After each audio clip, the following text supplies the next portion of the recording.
Hey guys, you're looking at the Manor. I released this with my Patreon a few days ago, and I did a whole video which I'll link here. But you're also looking at all of the pieces that made the Manor work, and this was a lot of stuff. So what I'm going to do in this tutorial is just show you how I made that in Dungeondraft, and then I'm going to show you, if you want to get a hold of my Dungeondraft files, they're available this month on my Patreon. And you can actually go in and customize these things. And I'll show you how you can put this into an asset that then goes into Foundry or Roll20 or whatever else you're using.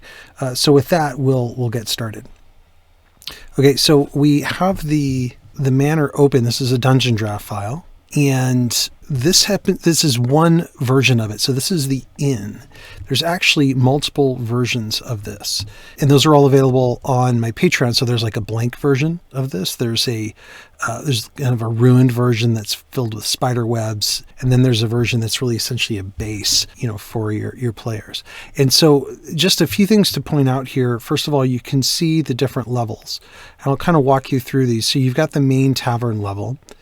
And then you've got a roof above it.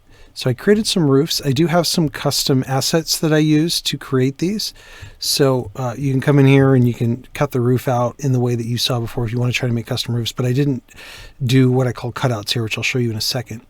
But then I've got cutouts. So if I go to this level, for example, this is level 2. Okay, so let's compare these two levels.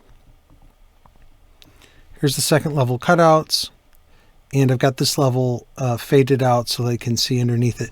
So you can see how these correspond to different rooms. So if I cut this room out exactly like I have the cutout set up, it will lay exactly into the right room with the right dimensions, which I'll show you the export dimensions here in a second. And all these other rooms can be customized as well. So let me go to export. Go down to my cutouts. Go to export. Let's crop this. Notice I've got snap to grid turned on. That's what makes it conform to these squares. And then I'm going to go up one level to the tavern. And now this is the room and the exact dimensions that you want to cut it out. You can see it comes across the window a little bit in case you want to make a version where the window's closed or add something else to it. And the way I would export it is you can either do it as a PNG or you'll have to change things later. Or I recommend just doing it as a WebP. Do it at, let's say, 60%. Going to turn your grid off, and that's it. So it'll export. Oh, excuse me. And then you also want it to be at 150 DPI. And then you'll click export, and you'll just save it as a tile. You can call it, my custom in room 1, level 2 or something like that. And that will essentially let you cut that out. And you can do the same thing for all the other rooms. Or you can look at this larger cutout, this entire space here. This would cut out the entire floor to the right dimension. So if you want to make an entire floor that's customized and export it that way, you can. And so the rest of this is just components that are already in the design. Here's all the different floors you can cut out for the top floor. You see you've got like some really cool looking rooms in here. And then you've got the attic as well with, right now I've got a sewing room going on up there, but you can do anything. You can change this attic to whatever you want. And so anyway, that's it. You can get all 4 versions of the Manor, including the basement. The one thing to say about the basement is if you like this floor, you see I used a lot of textures to do the floor. And what that means is I used my terrain brush, and these are all sort of blended terrains. I just kind of like the look of it.